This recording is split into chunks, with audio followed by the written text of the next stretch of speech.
All right, everybody. Pinball Designer Beta version 3 is about to drop probably tomorrow or Saturday. I got a little over 30 updates on it. Most people on the beta list are in on it.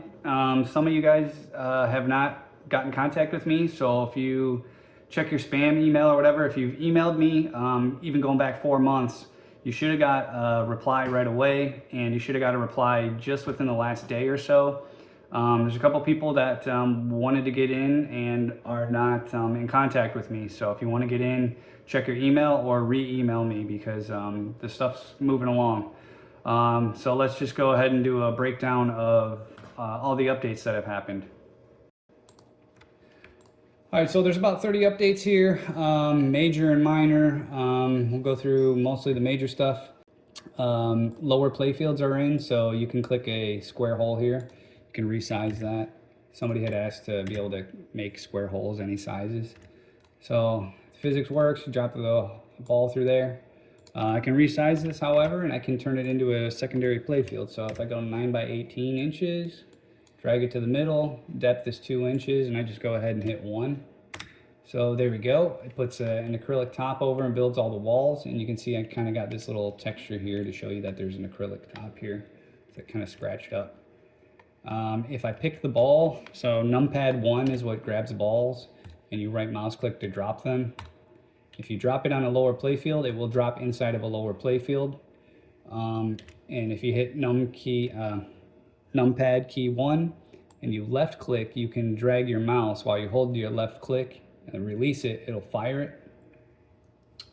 What else here? As I place components, like a flipper here, you'll see I'm locked to this playfield.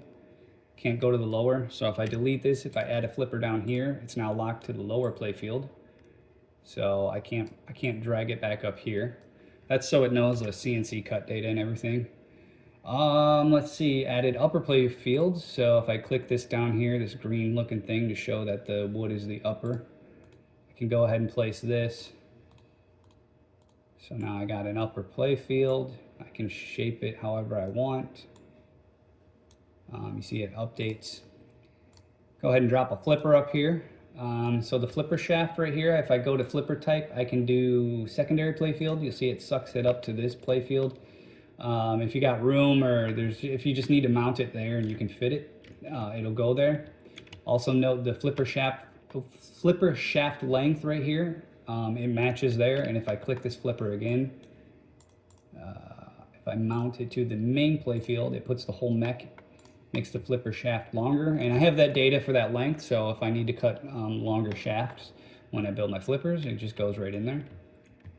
Especially if you got a one-off custom shop game, you just take it out there, cut it, and be done with it. So knowing all that manufacturing data is really useful for custom shop games, because this would be a hassle otherwise if you had to do everything by hand.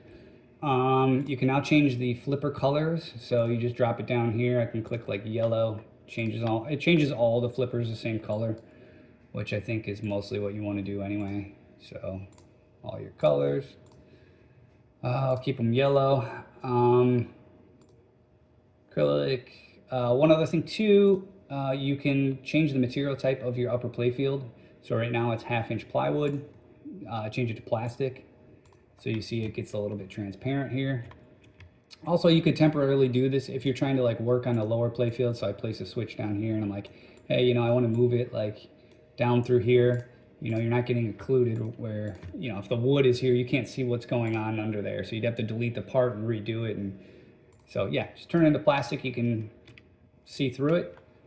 I did a bunch of optimizations with physics objects. So by default, all these flippers and everything were trying to interact with the wood.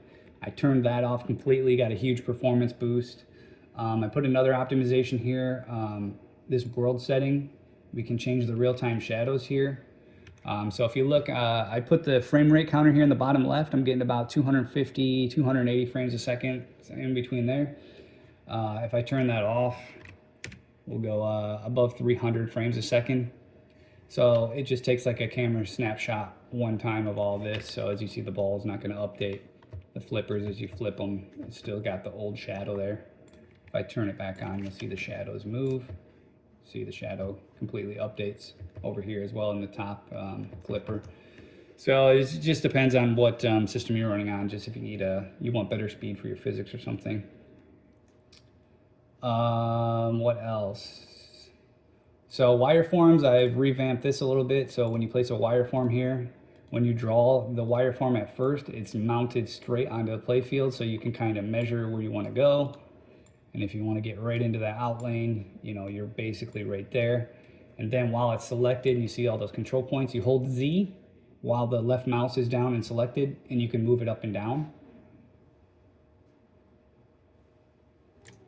And you can still move these around. And if you need to, like, trying to think, X-Men is one that has kind of the points go up and down, but you can hit Y and you can also, oh sorry, Z. You can hit Z and you can move each individual control point up or down if you need to. So here you can see it kind of like curves up and then goes down. So you have control over a lot of things. Not sure what just happened there, but that's definitely a bug. What else? Ramps. My ramp editor is finally in. So we click a ramp, place it, start right clicking with the mouse, and it curves it around nicely. And we can drag it around here to get up to that play field. Because I have that lower play field, it's kind of messing some things up. So I'm just going to select it, delete it, it's gone. So here we go. Now I got this ramp rolling. If you hit numpad 1, you can grab a ball, and if you hold your left mouse and drag it and then release, it'll flick a ball. So that's kind of how you test your ramps.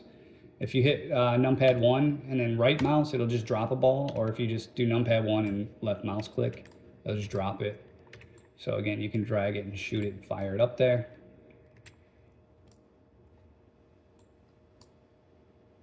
I also put in some code so that the balls kind of stick to the ramp. If the physics kind of goes crazy and they were launching all the way off this ramp and going out of the entire game. Flippers now have power settings, so you can go over here. I'll show you. If I just drop a ball here, flip it, you see how fast it goes. They have a coil now, so you can change the pulse time to like 5. 20 is the default high right now. And with 5 milliseconds, you get this really weak flipper. And again, I could just update this to a mini flipper.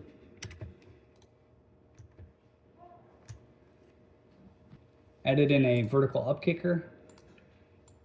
So that places there. If you go in wireform mode, you can see it down there under the play field. So if you just let a ball roll into it, it'll kick it up. I think it hit the wireform. Whoops, drop it here. I got to change the power settings, but I was testing shooting it up to get up into these upper play fields. So you could put like a vertical up kick here, go into top mode, and you see right there where your hole needs to go. So you put another hole on this play field right here and make it like 2 inches by 2 inches. And you see there's a hole now. So unfortunately the power's messed up on that vertical up kicker, but that's kind of how you would get it to kick up to another play field. We just shoot up there, and you can put a wire form and stuff there. Updated the scoop material, looks a little bit more like steel. Everything kind of like the global lighting is a little bit updated here. Put in a lot of tooltip text, so like it says parts, inserts, sounds, all this stuff here. Open, save, load. Put in a little help screen just in case you forget some of the keys. When you place a wire form, it'll tell you like, hey, right click your mouse to draw points. So just more tool tips to help you out.